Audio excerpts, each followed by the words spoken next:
நல்ல தகப்பனே, எங்கள் சர்வ வல்லமையுள்ள ஆண்டவரே, இந்த அருமையான நேரத்திற்காக உமக்கு ஸ்தோத்திரம். உடைய பாதப்படியில் எங்களை சமர்ப்பிக்கிறோம். ஆண்டவரே, இந்த நாள் காலையிலிருந்து உடைய கிருபை, இரக்கம், தயவு எங்களோடு கூட இருப்பதுக்காக உமக்கு நன்றி. ஆண்டவரே, வழி நடத்துங்க, நீங்கள் பேசுங்க, நீங்கள் ஆசீர்வதிங்க, உடைய வார்த்தைகளை அனுப்புங்க. எங்கள் ஆண்டவர் இயேசுவின் நாமத்தில் பிதாவே. அல்லேலூயா. 1 சாமுவேலின் புஸ்தகம் 17ஆம் அதிகாரம் 32, 33.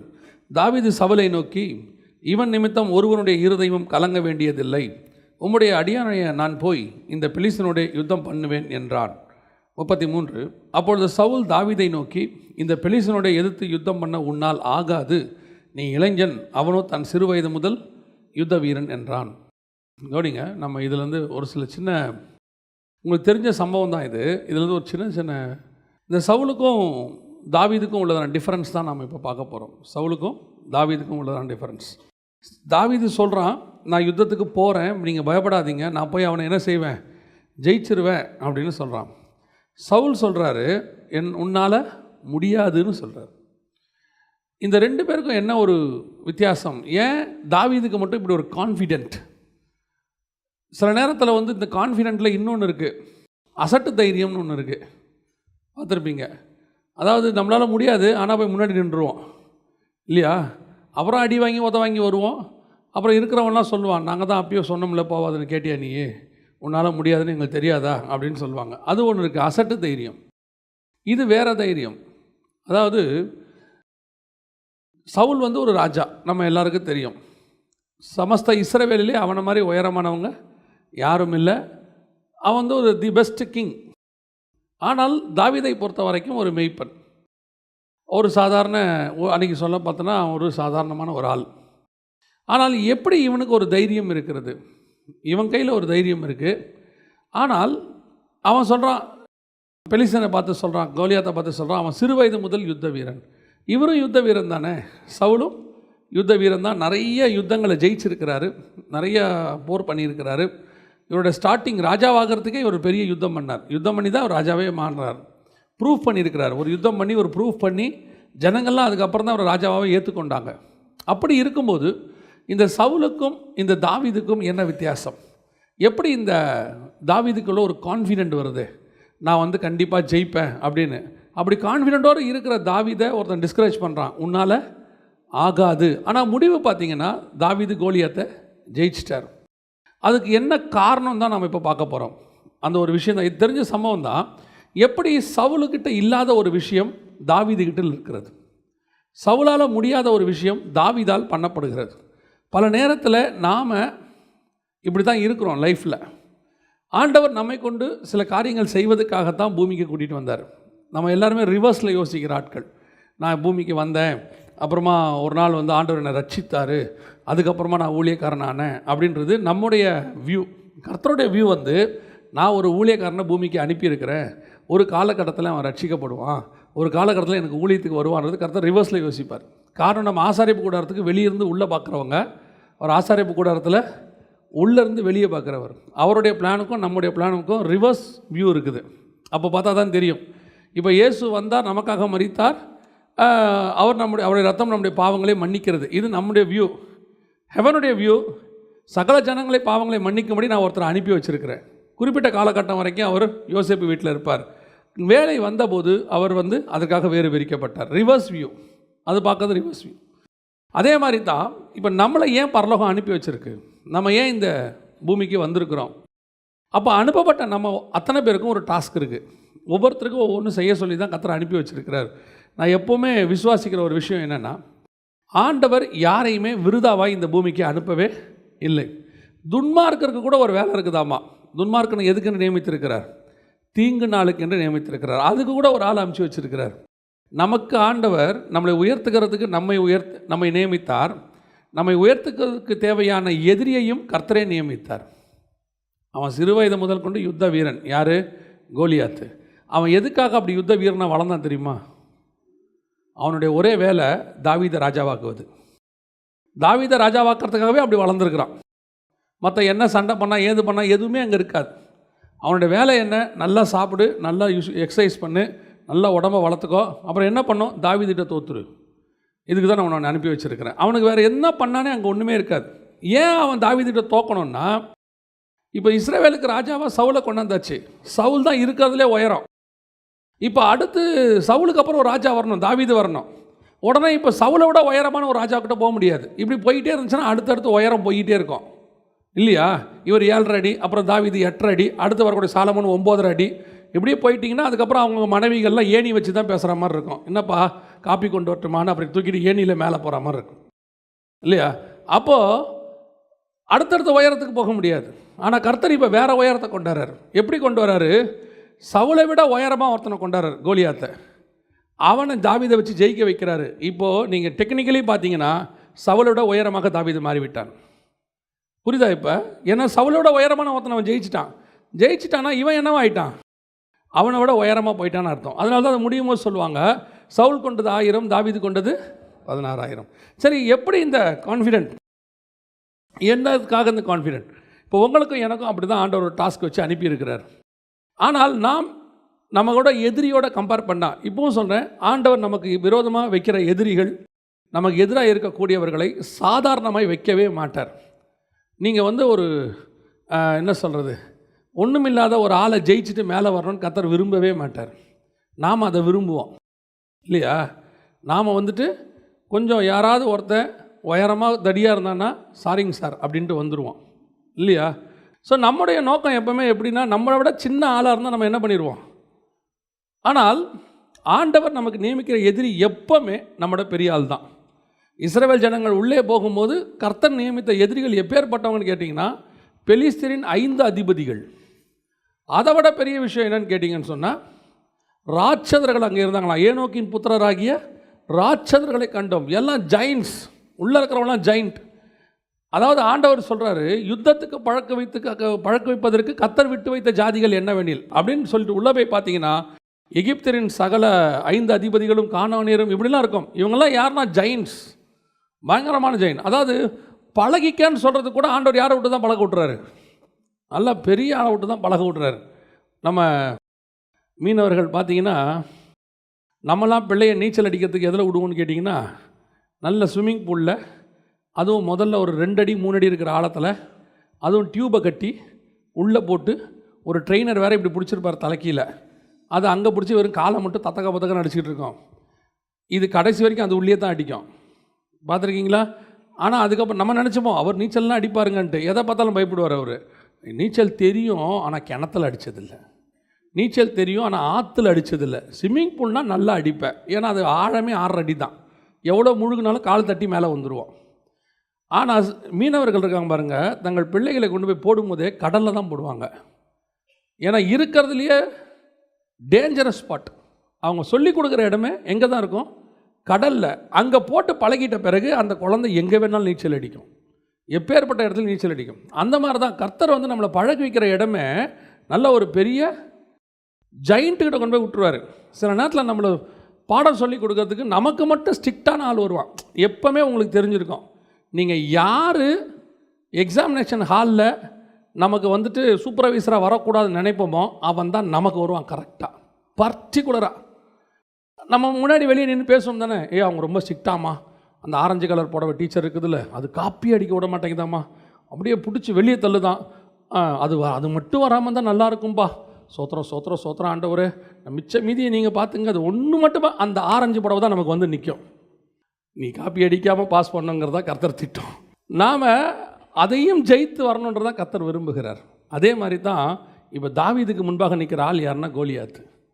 இப்போ தாவீதுக்கும் கோலியாத்துக்கும் கம்பேரிசன் நம்ம பார்க்கல, தாவீதுக்கும் சவுலுக்கும் கம்பேரிசன் பார்க்குறோம். ஏன்?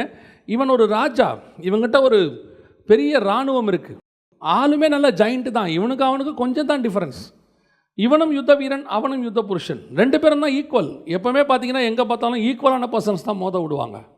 ஆனால் இங்கே கம்பேர் பண்ணிங்கன்னா இவன் கான்ஃபிடெண்ட்டாக சொல்கிறான், நான் போகிறேன், அவனை ஜெயிப்பேங்கிறான். ஆனால் அவன் சொல்கிறான், உன்னால் முடியாதுங்கிறான். அப்போ இவனுக்குள்ளே இருந்த அந்த கான்ஃபிடென்ட் என்ன? சில காரியங்கள் தாவீதுகிட்டே காணப்பட்டது.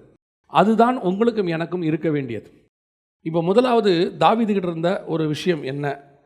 1 சாமுவேலின் புஸ்தகம் 17ஆம் அதிகாரம் 45வது வசனம். அதற்கு தாவீது பெலிஸ்தியனை நோக்கி, நீ பட்டயத்தோடும் ஈட்டியோடும் கேடகத்தோடும் என்னிடத்தில் வருகிறாய். நானோ நீ நிந்தித்த இஸ்ரவேலுடைய இராணுவங்களின் தேவனாகிய சேனைகளுடைய கர்த்தரின் நாமத்தில் உன்னிடத்தில் வருகிறேன். நல்லா கவனிங்க, இந்த வசனம் என்ன சொல்லுது? தாவீதுக்கும் பெலிஸ்தியனுக்கும் உள்ளதான டிஃபரன்ஸ் என்ன? இங்கே அவன் ஈட்டியோடு வரான், கேடயத்தோடு வரான், பட்டயத்தோடு வரான், எல்லாத்தோடு வரான். சவுலுக்கிட்ட இல்லாத ஒரு கான்ஃபிடென்ட் எது தாவீதுகிட்ட இருந்துச்சு? இப்போ சவுலுக்கிட்ட ஈட்டியும் இருக்குது, பட்டயமும் இருக்குது, கேடகமும் இருக்குது. ஏன், அவனுக்கும் இவனுக்கும் ஈக்குவலான எல்லாமே இருக்குது. ஆனால் இல்லாத ஒன்று என்ன தெரியுமா? சவுலுக்கிட்ட இல்லாத ஒன்று தாவீதுகிட்ட இருந்துச்சு. வசனம், நீ நிந்தித்த சேனைகளின் கர்த்தரின் நாமத்தில் நான் வருகிறேன். இதுதான் ஃபர்ஸ்ட் பாயிண்ட். நீங்கள் யாராக வேணா இருக்கலாம், உங்ககிட்ட என்ன குவாலிஃபிகேஷனாலும் இருக்கலாம். ஆனால் உங்களுக்கும் எனக்கும் இருக்க வேண்டிய முதல் qualification, we are the representative of காட்ன்றதை மட்டும் நமக்கு நல்லா தெரிஞ்சுக்கணும். நான் வர்றது தேவனுடைய நாமத்தில் வருகிறேன், நான் வர்றது கர்த்தருடைய நாமத்தில் வருகிறேன், வேறு எந்த நாமத்திலையும் வரல, எதுக்காகவும் நான் வரல. நான் வருகிறது கர்த்தருடைய நாமத்தில். எங்கிட்ட இருக்கக்கூடிய டேலண்ட்டு, எங்ககிட்ட இருக்கக்கூடியதான படிப்பு, என்கிட்ட இருக்கக்கூடியதான எந்த ஒரு காரியமும் ஜெயிப்பதற்கு தேவையான அளவுக்கு அதுக்கு பவர் இருக்குது. ஆனால் எனக்கு தேவையான முதல் விஷயம் என்னென்னா, எனக்குள்ளே இருக்கிற ஒரு ஃபஸ்ட்டு கான்ஃபிடென்ட் என்ன தெரியுமா? I am representative of God. நான் நிற்பது கர்த்தருடைய ரெப்ரசன்டேட்டிவாக நிற்கிறேன், அவருடைய ஸ்தானாதிபதியாக, அம்பாசிடர் ஆஃப். பல நேரங்களில் நீங்கள் பார்த்துருப்பீங்க, பிரசிடென்ட் இருப்பாங்க, அமெரிக்கன் பிரசிடென்ட் இருப்பாங்க, அல்லது எந்த நாட்டுடைய பிரசிடென்ட் இருப்பாங்க. அவங்களுடைய எம்பசி இங்கே இருக்கும், இங்கே இருக்கும், நம்ம இருக்கிற நாடுகளில் இருக்கும். அந்த பிரசிடெண்ட்டுக்கு என்ன விதமான ஒரு பவர் உண்டோ சேம் மரியாதை யாருக்கு இருக்குன்னா அந்த அம்பாசிடருக்கு இருக்கும். ஒரு முறை கென்யாவில் இருக்கக்கூடியதான தூதரகத்தை ஒரு தீவிரவாதிகள் யுஎஸ் எம்பசியோடைய தூதரகத்தை தீவிரவாதிகள் அடிச்சிட்டாங்க. அடித்த பிறகு ஒபாமா சொன்ன வேர்ட் ரொம்ப பவர்ஃபுல் வேர்ட். அவர் இந்த வேர்ல்டுக்கு சொல்கிறார், ஒரு வேர்ட் சொல்கிறாரு, நீங்கள் அடித்தது என்னுடைய தூதரகத்தை அல்ல, என் வீட்டை. நீங்கள் அடித்தது அங்கே இருக்கிற ஒர்க்கரை அல்ல, என்னுடைய வேலையை அடிச்சிருக்கிறீங்க, நீங்கள் என்னுடைய சக தோழனை அடிச்சிருக்கிறீங்க அப்படின்னார். அதுதான் கர்த்தர் உங்களுக்கும் எனக்கும் கொடுத்துருக்கிற ஸ்தானம். நீங்கள் எங்கே போனாலும் உங்களுக்கு ஒன்று தெரியணும், நான் காடோடைய ரெப்ரசன்டேட்டிவ், அம்பாசிடர் ஆஃப் காட். அதனால் கிரைஸ்ட் அம்பாசிடர்ஸ். அவர் பவுல் சொல்லும் போது சொல்கிறாரு, நாங்கள் கிறிஸ்துவின் ஸ்தானாதிபதிகள். நாங்கள் யாரை வேணாலும் இருந்துட்டு போகலாம். நான் சின்ன தாவீதாக இருக்கட்டும், படிக்காதவனாக இருக்கட்டும், நம்மக்கிட்ட இந்த இந்தியாவில் இந்த ஏற்றத்தாழ்வுகள்லாம் என்னென்னா ஒரு 4-5 விஷயந்தான் இருக்கும், மொத்தமே இருக்கும். ஒன்று மிக முக்கியமானது இந்த படிப்பு, அப்புறம் அந்தஸ்து, ஜாதி, அப்புறம் இல்லைனா கலரு. ஏன்னா வெள்ளையாக இருக்கிறவங்களாம் படிச்சிருக்கிறான்றது நம்ம ஊரில் ஒரு பெரிய கான்செப்ட் இருக்குது. அவர் வெள்ளையாக இருக்கிறவனை பார்த்தோன்னா நல்லா படிச்சிருப்பார் போல் அப்படின்னு. அது என்ன கான்செப்ட்னு இன்ன வரைக்கும் எனக்கு புரியல. நான் எதுக்கு சொல்ல வரேன், கருப்பு சிவப்பு கான்செப்டே கிடையாது, ஜாதி கான்செப்ட் கிடையாது, அந்தத்து கான்செப்ட் கிடையாது, நமக்கு என்ன டேலண்ட் இருக்குது இல்லைங்கிறது கிடையாது. ஆனால் முதல்ல நமக்கு தெரிய வேண்டியது, நான் அம்பாசிடர் ஆஃப் காட், நான் கிறிஸ்துவின் நாமத்தில் வருகிறேன், அதனால் நான் கண்டிப்பாக ஜெயிப்பேன்.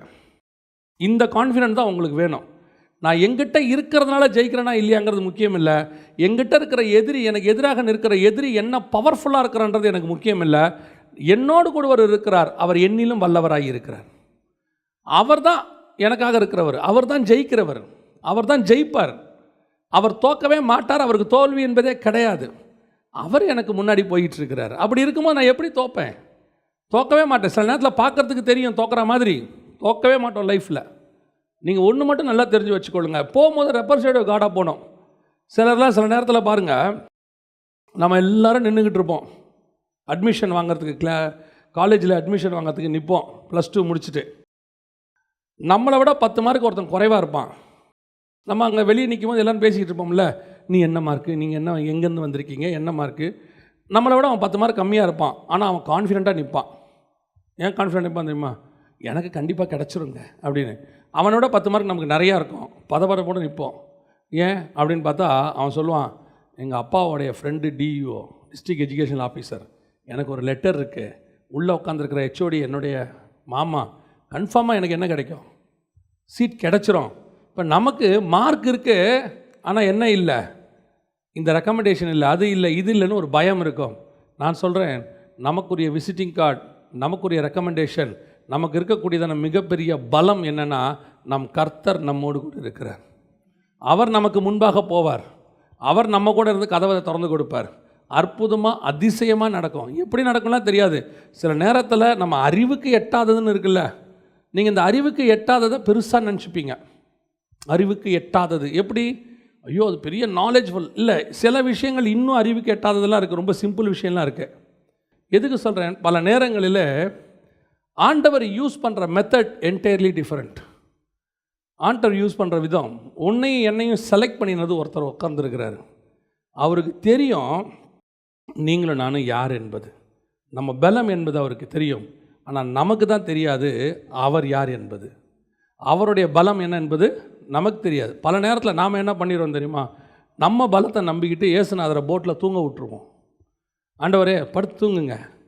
எங்கேப்பா போக சொல்கிறீங்க? ஏன்பா பிரயாணம் போயிட்டுருக்கோம், இஸ்ரவேலை காக்கிறவர் உறங்குவதும் இல்லை தூங்குவதும் இல்லைன்னு இருக்கு, என்ன தூங்க சொல்கிறீங்களே? ஆட நம்ம கடல் ஆண்டவரே.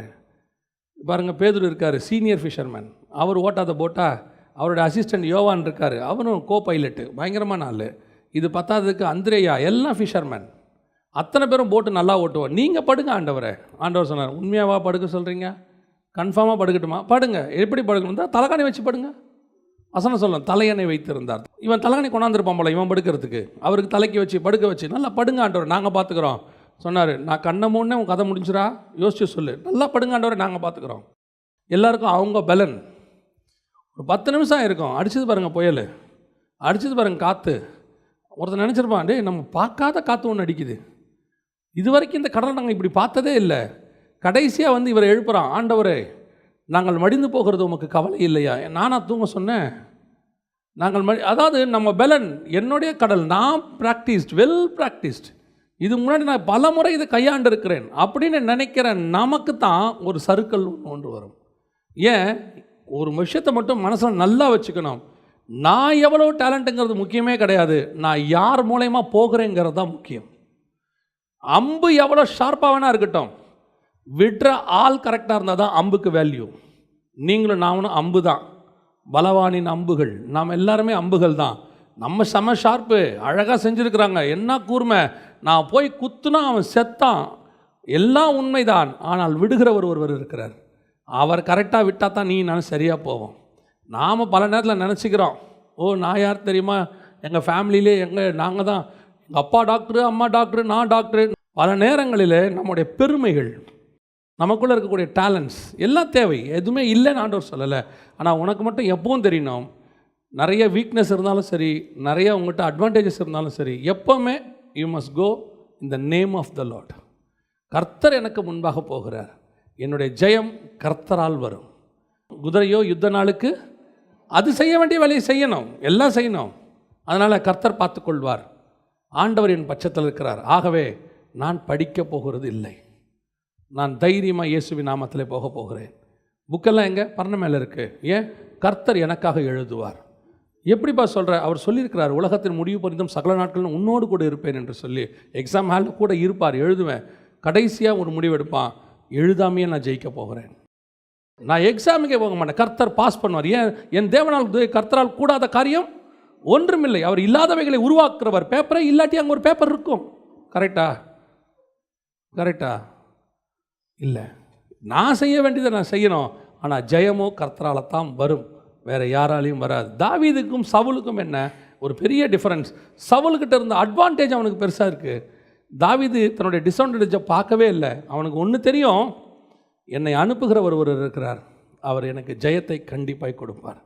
ரெண்டாவது, தாவீதுகிட்ட இருந்த அடுத்த விஷயம் என்ன அப்படின்னு பார்த்தீங்கன்னு சொன்னால், 1 சாமுவேல் 17:40, தன் தடியை கையிலே பிடித்து கொண்டு ஆற்றில் இருக்கிற 5 கூழாங்கல்லுகளை தெரிந்தெடுத்து அவைகளை மேய்ப்பருக்குரிய தன்னுடைய அடைப்பையிலே போட்டு தன் கவனை தன் கையிலே பிடித்து கொண்டு அந்த பெலிஸ்தியன் அண்டையிலே போனான். ரெண்டாவது, தாவீதுகிட்ட இருந்த மிக முக்கியமான அடுத்த விஷயம் என்ன அப்படின்னு கேட்டால், இப்போ நம்ம எதிராளிகிட்ட இருக்கிறது கேடகம் இருக்குது, பட்டயம் இருக்குது, ஈட்டி இருக்குது, அவங்ககிட்ட எக்ஸ்பீரியன்ஸ் இருக்குது, அவன் சிறு வயது முதல் கொண்டு யுத்த புருஷனாக இருக்கிறான், எல்லாம் ஓகே. ஆனால் தாவீதுகிட்ட ஒரு விஷயம் இருந்துச்சு. அதுக்கு முன்னாடி சவுல் அவனுக்கு ட்ரெஸ் போட்டு பார்க்குறாரு.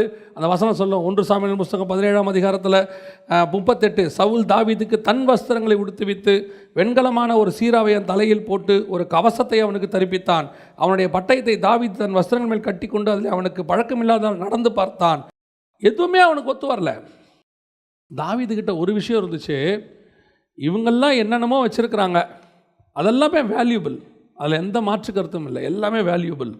ஆனால் தாவீதுக்கு ஒன்று தெரிகிறது, எங்கிட்ட ஒரு இன்ஸ்ட்ருமெண்ட் இருக்குது, கர்த்தர் எனக்கு சொல்லி கொடுத்துருக்கிறார். அவங்ககிட்ட பழக்கமான இன்ஸ்ட்ருமெண்ட்டில் அவன் வரான். அவன் எந்த வெப்பன் யூஸ் பண்ணி எதை சின்ன வயசில் கற்றுக்கிட்டானோ அதில் அவன் வரான், அதில் மாற்று கருத்தும் இல்லை. ஆனால் நான் எப்படி போக போகிறேன் தெரியுமா? என்கிட்ட என்ன இருக்குதோ அதை நான் எடுத்துகிட்டு போக போகிறேன். நான் முதல்ல இந்த நேம் ஆஃப் த லார்ட் போகிறேன், அதுதான் ஃபஸ்ட். ரெண்டாவது, எனக்கு ஒன்று கர்த்தர் சொல்லி கொடுத்தாரு, அதை கொண்டு தான் நான் யுத்தம் பண்ண போகிறேன். அவன் என்ன வச்சுருக்கானோ அதையே தான் நானும் எடுத்துகிட்டு போகணுன்ற அவசியம் இல்லை. இது ஃபார்முலா கிடையாது. அவனுக்கு தெரிஞ்சதில் யுத்தம் பண்ணுறான், நான் எனக்கு தெரிஞ்சதில் யுத்தம் பண்ண போகிறேன். அவனோட கம்பேர் பண்ண என்கிட்ட இருக்கிறது ஒன்றுமே கிடையாது, ஒரு கூழாங்கல் தான், ஒரே ஒரு கூழாங்கல், ஒரு தடி தான். ஆனால் எனக்கு எதிரில் நிற்கிறானே அவங்ககிட்ட இருக்கிறது பட்டயம், ஈட்டி, கேடகம், எது வேணா இருக்கட்டும். ஆனால் அதுக்காக நான் திரும்பி எனக்கும் பட்டயம் வேணும், எனக்கும் ஈட்டி வேணும், எனக்கும் கேடகம் வேணும், அப்போ தான் அவனை ஜெயிக்க முடியுன்ற நம்பிக்கைக்கு தாவீது போல. அந்த நம்பிக்கையில் தான் சவுல் அவங்ககிட்ட போகாமல் இருக்கிறாரு. ஏன்னா அவன் கத்தியை விட நம்ம கத்தி சின்னது, அவன் ஈட்டியை விட நம்ம ஈட்டி சின்னது, அவன் கேடகத்தை விட ஏன் கேடகம் சின்னதுன்னு சவுல் உட்காந்து கம்பேர் பண்ணிக்கிட்டு இருக்கிறார். தாவீதுக்கு இந்த பிரச்சனையே இல்லை. நம்மக்கிட்ட ஈட்டியும் இல்லை, கேடகம் இல்லை, பட்டயம் இல்லை. ஒன்று வசனம் சொல்லுது, தாவீதின் கையில் பட்டயம் இல்லாது இருந்தது. 50ஆம் வசனம் சொல்லுது, பட்டயம் இல்லாது இருந்தது. என்கிட்ட ஒன்றும் கிடையாது, ஆனால் என்கிட்ட ஒன்று இருக்குது. எது? சின்ன வயசுலேருந்து கர்த்தர் எனக்கு சொல்லி கொடுத்த ஒன்று இருக்குது. நான் மெய்ப்பனாக இருக்கும்போது சிங்கத்தையும் கரடியும் ஜெயிக்கிறதுக்கு எனக்கு ஆண்டவர் ஒன்று சொல்லி கொடுத்தாரு. அந்த காரியத்தை நான் எடுத்துகிட்டு போகிறேன். இதுதான் அடுத்த சக்ஸஸுக்கான மிக முக்கியமான விஷயம். Each and everybody have a unique talent. கர்த்தர் ஒருவனையும் இந்த பூமியில் வெறுமனே அனுப்பினதே கிடையாது. எல்லாருக்கும் கர்த்தர் ஏதோ ஒன்று வச்சுருப்பார். அந்த ஒன்று எதுன்னு கண்டுபிடிச்சி அதில் தான் நீங்கள் டேலண்ட்டாக இருக்கணும், அதைத்தான் நீங்கள் நம்பணும்.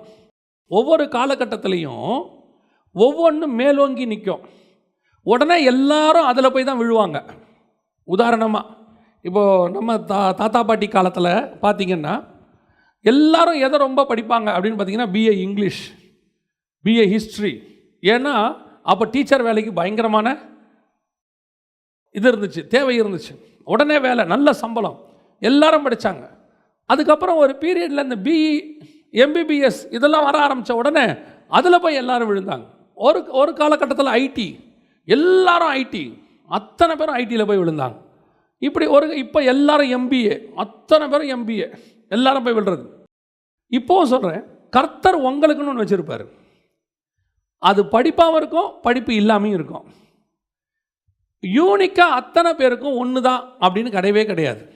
ஒவ்வொருத்தருக்கும் ஒரு டிசைன், ஒவ்வொருத்தருக்கும் ஒரு ரூட், ஒவ்வொருத்தருக்கும் கர்த்தர் ஒவ்வொரு விதமாக பயன்படுத்துவார். அவனை செய்கிற மாதிரி தான் அவனையும் செய்யணும், இவனை செய்கிற மாதிரி தான் என்னையும் செய்யணும்னு அவசியமே இல்லை. சில நேரத்தில் ராங் கம்பேரிசன் இருக்கும். நம்ம வீடுகளில் சொல்லுவாங்க, அவனை பாரு, இவனை பாரு. நான் எப்போவுமே நினைப்பேன், நம்ம யாரையும் பார்க்க வேண்டாம், எனக்கு ஒன்று கர்த்தர் வச்சுருப்பார், முதல்ல அதை நான் நம்பணும். தாவீதுக்கு முதல்ல கர்த்தர் மேலே நம்பிக்கை இருந்துச்சு, ரெண்டாவது அவன் கையில் இருக்கிற கூழாங்கல் மேல் அவனுக்கு ஒரு நம்பிக்கை இருந்துச்சு. இது போதும் அந்த கோலியாத்தை ஜெயிக்கிறதுக்கு. அவனுக்கு அந்த நம்பிக்கை இருந்துச்சு. அவன் கேட்குறான், தடியோடு வருவதற்கு நான் என்ன நாயா? இவன் சொல்கிறான், உன்னை அடிக்கிறதுக்கு இது போதும் டே, இது இது திஸ் இஸ் எனஃப். ஏன்? உங்ககிட்ட இருக்கிற பட்டயம் உனக்கு எவ்வளோ பெருசோ, எங்கிட்ட இருக்கிற கூழாங்கல் எனக்கு பெருசு. அதை கொண்டு ஜெயிக்க முடியும் நீ நினைக்கிற, இதை கொண்டு ஜெயிக்க முடியும் நான் நினைக்கிறேன். கர்த்தர் உங்ககிட்ட கொடுத்துருக்கிற ஒவ்வொரு விஷயமும் அப்படிப்பட்டது தான். அது ஒருத்தன் கீபோர்டு வாசித்த உடனே, அவர் கீபோர்டு வாசிக்கிறாருங்க, அவர் பெரிய ஆளுங்க, நமக்கு ஒன்றும் தெரியாது. ஆமாம், அவர் கீபோர்டு வாசிப்பார், பாட சொல்லி பாருங்க, கீபோர்டு மாதிரியே தான் சவுண்டு வரும். அவருக்கு பாட வராது. ஒரு சிலருக்கு பாட வரும், கீபோர்டு வராது. ஒரு சிலருக்கு பேச வரும், பாட வராது. சிலருக்கு பாட வரும், பேச வராது. இல்லையா? நல்லா பாடுவான், பேச சொல்லுங்கள் தடுமாறுவான். நல்லா பேசுவான், பாட சொல்லுங்கள் கூட்டம் மொத்தம் கலைஞ்சிரும். 10 நிமிஷத்தில் ஒரே பாட்டு கூட்டத்தை கலைச்சிருவான். ஒவ்வொருத்தருக்கும் ஒவ்வொன்றும் கர்த்தர் கொடுத்துருக்கிறாரு. உங்களுக்கு கொடுத்ததை முதல்ல நீங்கள் நம்பணும். எங்கிட்ட கர்த்தர் கொடுத்தது தி பெஸ்ட். இதை கொண்டு கர்த்தர் என்னை முன்னேற்ற வல்லமை உள்ளவராக இருக்கிறார். இதில் நான் மேலே வருவேன். இல்லைங்க அதெல்லாம் பிஇ படிக்காட்டு. ஏன் பிஇ படிக்காட்டு என்ன? பிஇ படித்தவர் பிஇயில் வராரு, நம்ம சாதாரண இ பிடிச்சிட்டு வந்தால் ஈயில் மேலே வரும். எப்படியோ எவனையும் உயர்த்த கர்த்தர் வல்லமை உள்ளவராக இருக்கிறார். முதல்ல நம்மக்கிட்ட கொடுத்த டேலண்ட்டு மேலே முதல்ல நமக்கு ஒரு கான்ஃபிடென்ட் வரணும். எனக்கு ஆண்டவர் சொல்லி கொடுத்தது ஒன்று தான், உனக்கு நான் கொடுத்த அபிஷேகத்தை முதல்ல நீ கனம் பண்ணு. நீ என்ன செய்ய? கனம் பண்ணு. நீ அதுக்கு மரியாதை கொடு. நம்மளே அதுக்கு மரியாதை கொடுக்கலன்னு வச்சுக்கோங்க, அப்புறம் எப்படி இன்னொருத்த மரியாதை கொடுப்பான்? நம்மளே சொல்லுவோம் சில நேரங்களில் தாழ்த்துறது நல்லது. இந்த போலியான தாழ்மை இருக்குல்ல, நான் குப்பை இல்லையா? சிலர் சொல்லுவாங்க நான் ஒன்றுமில்லாத குப்பைங்க. நீ உண்மையிலே இருதயத்துலேருந்து சொல்லியிருந்தீன்னா யாராவது உன்னை குப்பைன்னு கூப்பிடும்போது நீ சந்தோஷப்படணும். என்னை உண்மையாக கூப்பிட்றாங்க, என்னுடைய நிலைமையை தெரிஞ்சு அவங்க கூப்பிட்றாங்க, என்னையா கூப்பிட்டீங்க சிஸ்டர்னு கேட்டிருக்கணும். ஏன் உங்களுக்கு கோவம் வருது? ஒன்றும் இல்லாத குப்பை அப்படின்னா யாரை பார்த்து சொன்னேன்? நீ தானே சொன்ன குப்பைன்னு பிரேயரில். ஆண்டவரே நான் மண்ணு, நான் குப்பை அப்படின்னு நீங்கள் சொல்லிங்க. பக்கத்தில் இருக்கவங்க கூப்பிட்றான், சார் குப்பை உங்களை கூப்பிட்றாங்க பாருங்கள் அப்படின்னு. ஏன்னா இது போலியான மைமாலம். உன் இருதயத்தில் குப்பைன்ற எண்ணமே உனக்கு இல்லை, அது சும்மா அப்படி சொல்கிறது. ஆனால் தாவீதுக்கு உண்மையிலே இருக்குது, அவனுக்கு தெரியுது நான் ஒன்றும் இல்லை. ஆனால் கர்த்தர் எனக்கு சொல்லி கொடுத்த கூழாங்கல் இருக்குது, இதை வச்சு நான் என்ன செய்வேன்? ஜெயிக்க முடியும். அதனால தான் அவ்வளோ கான்ஃபிடெண்ட்டாக போய் நிற்கிறான் பாருங்கள். எதிரில் எது நின்னாலும் பல நேரத்தில் கர்த்தர் உங்களுக்கு கொடுக்குற ஒரு அபிஷேகம், கர்த்தர் கொடுக்கறதான ஒரு ஊழியம், கர்த்தர் கொடுக்கறதான ஒரு டேலண்ட், அல்லது கர்த்தர் கொடுத்துருக்கிறதான ஒரு ஏதோ ஒரு காரியம், அதை முதல்ல நீங்கள் கனம் பண்ணுங்க. இதை வச்சு ஒன்றும் பண்ண முடியாது, இதை செய்ய முடியாது, இதை சாதிக்க முடியாது, இதை வச்சு எதுவுமே நடக்காது. முதல்ல நம்ம நம்பணும். நமக்கு ஆண்டவர் கொடுத்த என்ன செய்யணும்? நாம் நம்பணும், நாம் கனப்படுத்தணும், நாம் அதுக்கு ஒரு முக்கியத்துவத்தை கொடுக்கணும், நாம் அதுக்கு மரியாதை கொடுக்கணும். எனக்கு ஆரம்பத்துலேருந்து நான் சொல்கிறது ஒரு 7 வயசு 8 வயசுலேருந்தே ட்ராமானா ரொம்ப இஷ்டம். ட்ராமா போடுறதுனா ரொம்ப இஷ்டம், ட்ராமா நடிக்கிறதுனா இஷ்டம் ரொம்ப.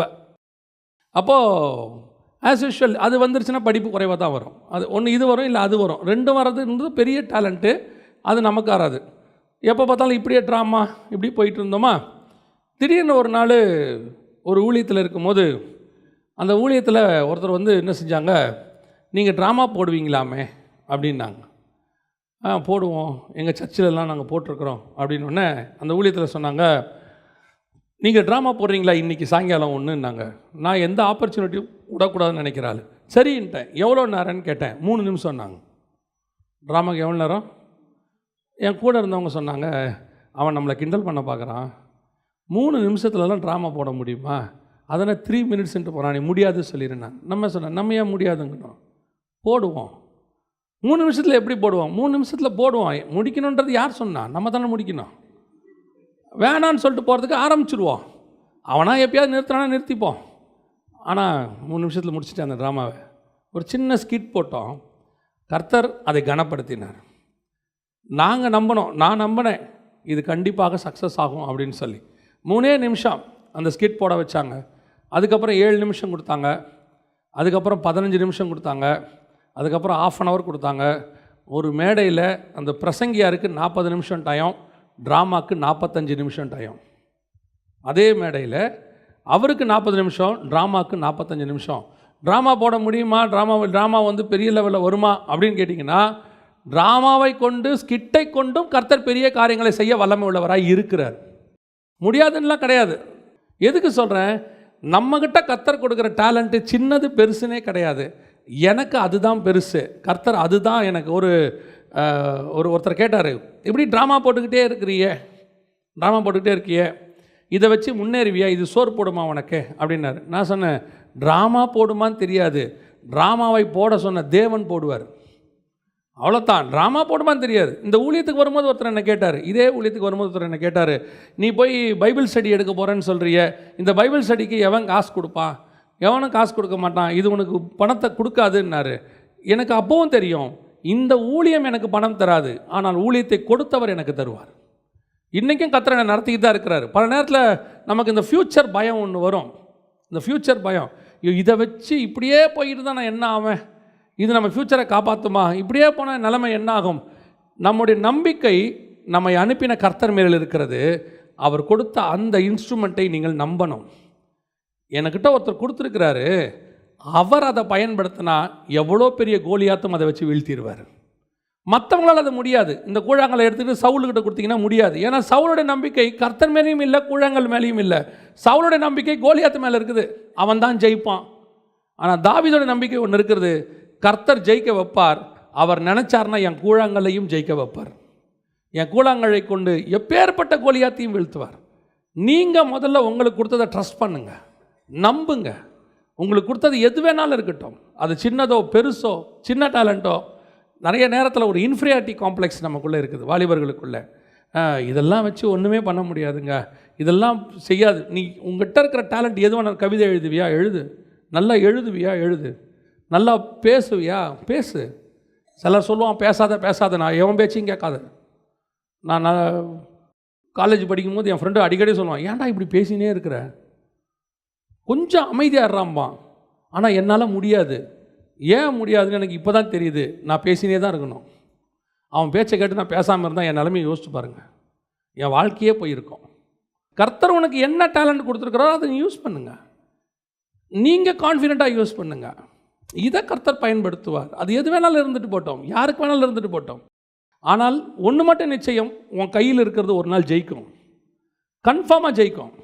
ஏன்னா அனுப்புனது கர்த்தர். அவர் அனுப்புகிறவர் உன்னை ஜெயிக்க வைக்காமல் விடவே மாட்டார். அதனால தான் வசனம் சொல்லுது, உம்மாலே நான் ஒரு சேனைக்குள் பாய்வேன், உம்மாலே நான் ஒரு மதிலை தாண்டுவேன். நான் சின்ன பையன் தாங்க, சிறு வயது முதல் கொண்டு அவன் யுத்த புருஷன் தாங்க, நான் சிவந்த மேனி உள்ளவன் தாங்க, அவனோட பார்க்கறதுக்கு நான் ஒன்றும் இல்லாத சின்ன பையன் தாங்க. ஆனால் ஒன்று எனக்கு தெரியும், என் கையில் இருக்கிற கல் ஒரு நாள் ஜெயிக்கும், ஒரு நாள் ஜெயிக்கும். உனக்கு ஆண்டவர் கொடுக்குற வாக்கு அதுதான். உங்கள்கிட்ட எதை கொடுத்தாரோ அதை எடுத்து தைரியமாக போ. யார் என்ன சொன்னாலும் நம்பாத, இதெல்லாம் நடக்காதுன்னு சொல்லுவாங்க, நீ நம்பவே நம்பாத, நடக்கும். உன் கூட இருக்கிறவர் அதை ஜெயிக்க வைப்பார். அந்த கான்ஃபிடென்ட் உனக்கு வந்துடுச்சுன்னா போதும். அல்லேலூயா. 21 வயசு இருக்கும். அப்போது வேலையெல்லாம் கிடையாது, எந்த வேலைக்கு போனாலும் என்னை அமுச்சு விட்ருவாங்க. ஏன்னா நான் அவ்வளோ நல்ல ஒர்க்கர். நான் ஒரு 15 நாளைக்கு மேலே என்னை வச்சுக்க மாட்டான். ஒன்று அவனுக்கு என்ன பிடிக்காது, இல்லை எனக்கு அவனை பிடிக்காது. அது என்ன காரணம்னே தெரியாது. எனக்கும் வேலைக்கும் 7ஆம் பொருத்தம். எங்கே போனாலும் நம்மளை உடனே அமுச்சு விட்ருவான். அப்படியே மீறி நம்ம 1 மாதம் இருக்கிறோன்னா அந்தாள் செத்துருவான், கம்பெனி மூடிடுவாங்க. அவ்வளோதான், இதுதான் நம்மளுடைய பொழப்பு. இப்படி எங்கே போனாலும் இப்படி நடந்துகிட்டே இருந்துச்சு. ஒரு நாள் ஆண்டவர்கிட்ட கேட்டேன், ஆண்டவர் என் பொழப்பு இப்படியே போயிருமான்னு. ஆண்டவர் சொன்னார், உன் கூட நான் இருக்கேன், ஃப்யூச்சரை பற்றி பயமே படாது. அன்னையிலேருந்து இன்னை வரைக்கும் ஃப்யூச்சரை பற்றி பயந்ததே கிடையாது. அதாவது இப்போ இருக்க யங்ஸ்டர்ஸ் எல்லாம் பார்க்கும்போது சில நேரத்தில் எனக்கு கொஞ்சம் ஆச்சரியமாக இருக்கும். மல்டிபிள் டேலண்ட் இருக்குது, மல்டிபிள் டேலண்ட். ஒரு சிலர்கிட்டலாம் 1த்துக்கும் 2த்துக்கும் 3த்துக்கும் 4 டேலண்ட்டுக்கு மேலே வச்சுருக்குறாங்க. அவங்களோடலாம் பார்த்தா நான் ரொம்ப யோசிப்பேன், ஏதோ தப்பிச்சு ஓடி வந்துட்டோம் போல். நம்ம சில நேரத்தில் நம்ம யோசிக்கிறோம், அவர் பாடுறாரு, இவர் பாடுறாரு, அவர் நல்லா மியூசிக் வாசிக்கிறாரு, அவருக்கு ஒரு டேலண்ட் இருக்குது. அவங்களுக்கு ஒன்று என் கையில் ஒரு கூழாங்கல் இருந்துச்சு. அந்த கூழாங்கல்லை உண்மையாக விசுவாசத்தோடு கர்த்தருடைய நாமத்தில் எடுத்து நான் அடித்தேன், விழுந்தது கோலியத்தாக இருந்தது. ஆமென். தைரியமாக எடுத்து கூழாங்கல்லை எடுத்து அடிங்க. உங்களுக்கு ஆண்டவர் என்ன கொடுத்துருக்கிறாரோ, உங்ககிட்ட இருக்கிற டேலண்ட்டை நீங்கள் டிஸ்கரேஜ் பண்ணாதீங்க, நீங்கள் என்ன செய்யாதீங்க. அது உங்களுக்கு ப்ரேயர் பண்ணுறதா கூட இருக்கும். சில நேரத்தில் சிலர் ப்ரேயர் பண்ணால் உடனே நடக்கும். கர்த்தர் கேட்பார். அவங்க சொல்லுவாங்க, ஆண்டவர் எனக்கு ஒரு சொப்பனம் கொடுத்தாரு, ஜோம் பண்ண நடந்துச்சும்பாங்க. பெரிய பெரிய தீர்க்கதரிசிகள் சொல்ல முடியாததெல்லாம் சாதாரண ஒரு ஆள் சொல்லுவாங்க, சாதாரணமாக ஒரு ஆள் சொல்லுவாங்க. ஒரு அம்மா ஒரு கிராமத்துக்கு போனப்போ சொன்னாங்க, ஐயா நான் ஜோம் பண்ணி 3 பேரை உயிரோடு எழுப்பியிருக்கிறேன். நாங்கள் எத்தனை பேரை? 3 பேரை உயிரோடு எழுப்பியிருக்கீங்களா? நம்ம ஜோம் பண்ணால் கட்டி கூட மறைய மாட்டேங்குது. ஜோம் பண்ணிட்டு தடவி பார்க்குறோம், கட்டி போயிடுச்சா? அவங்க ரொம்ப நேரம் கழிச்சு இல்லை இருக்குது, இன்னும் போகலங்கிறான். கான்ஃபிடென்ட்டே நமக்கு இல்லை. அந்தம்மா 3 பேரை உயிரோடு எழுப்பியிருக்கு, அந்தம்மா அங்கே இருக்கு. அந்தம்மா சொல்லுது, நான் எது ஜோம் பண்ணாலும் ஆண்டவர் எழுப்பிடுவாயா? எவ்வளோ பெரிய கான்ஃபிடென்ட் பாருங்கள். அந்தம்மா ஏதோ ஒரு கிராமத்துக்குள்ளே ஒரு குடிசைக்குள்ளே இருக்கக்கூடிய ஒரு சாதாரண ஒரு ஆள். எவரை கொண்டும் கர்த்தர் எந்த கூழாங்கல்லையும் பயன்படுத்த வல்லமை உள்ளவராக இருக்கிறார். அல்லேலூயா. உங்களையும் தேவன் அப்படி பயன்படுத்த வல்லமை உள்ளவராக இருக்கிறார். கடைசியாய் தாவீதுக்கும் சவுலுக்கும் இன்னொரு பெரிய விஷயம் இருந்தது. 1 சாமுவேல் புஸ்தகம் 17ஆம் அதிகாரம் இவ்விதமாய் தாவீது ஒரு கவனினாலும் ஒரு கல்லினாலும் பெலிஸ்தேனை மேற்கொண்டு அவனை மடங்கடித்து அவனை கொன்று போட்டான். தாவீதின் கையில் பட்டயம் இல்லாதிருந்தது. ஆகையால் தாவீது பெலிஸ்தேன் அண்டையில் ஓடி அவன் மேல் நின்று அவன் பட்டயத்தை எடுத்து அதை அதன் உரையிலிருந்து உருவி அவனை கொன்று அதனாலே அவன் தலையை வெட்டி போட்டான். அப்பொழுது தங்கள் வீரன் செத்து போனான் என்று பெலிஸ்தேர் கண்டு ஓடி போனார்கள். மூணாவது, முதல்ல நாம் கர்த்தருடைய நாமத்தில் போகிறோம். அதுதான் ஃபஸ்ட், நம்ம ஜெயிக்கிறதுக்கான ஃபஸ்ட் ஃபார்முலா.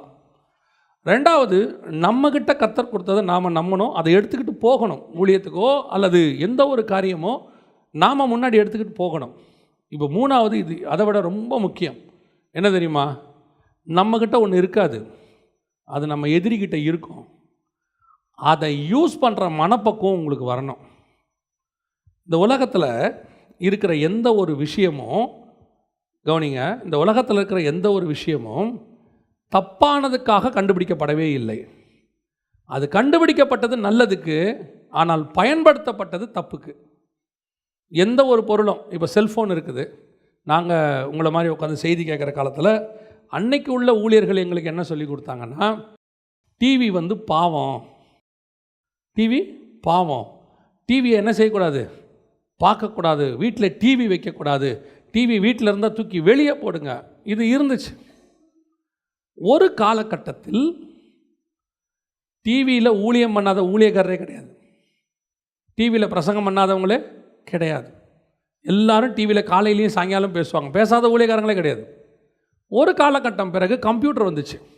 கம்ப்யூட்டர் முதல்ல வந்தவுடனே இது பிசாசு, இதை யூஸ் பண்ணக்கூடாது, 666 எல்லாம் உண்மைதான்.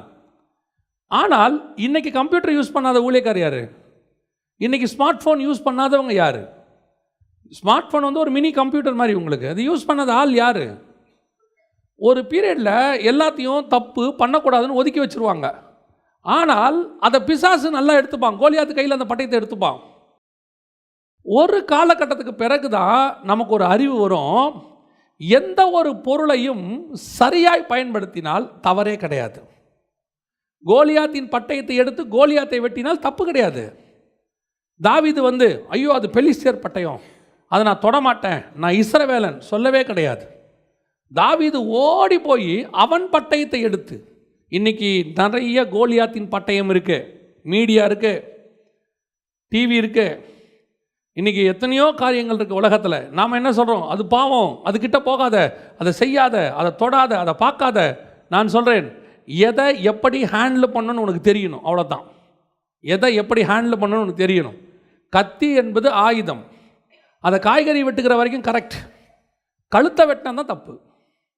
நீ என்ன காய்கறி வெட்டிட்டு போ, எவ்வளோ காய் வெட்டுமோ அவ்வளோ காய் வெட்டு, ஒரு தப்பும் கிடையாது.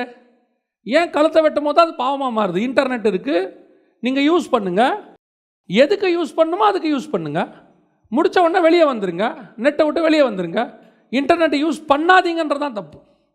பண்ணணும், அதை எப்படி பண்ண? இப்போ பாருங்கள், அந்த பட்டயத்தை எடுத்து அவன் யூஸ் பண்ணான் தாவீது, ஆனால் பட்டயத்தோடைய அவன் சுத்தலை. வசனம் பின்னாடி என்ன சொல்லுது பாருங்கள், 54. தாவீது பெலிஸ்தீனுடைய தலையை எடுத்து அதை எருசலேமுக்கு கொண்டு வந்தான், அவன் ஆயுதங்களையோ தன் கூடாரத்தில் வைத்தான்.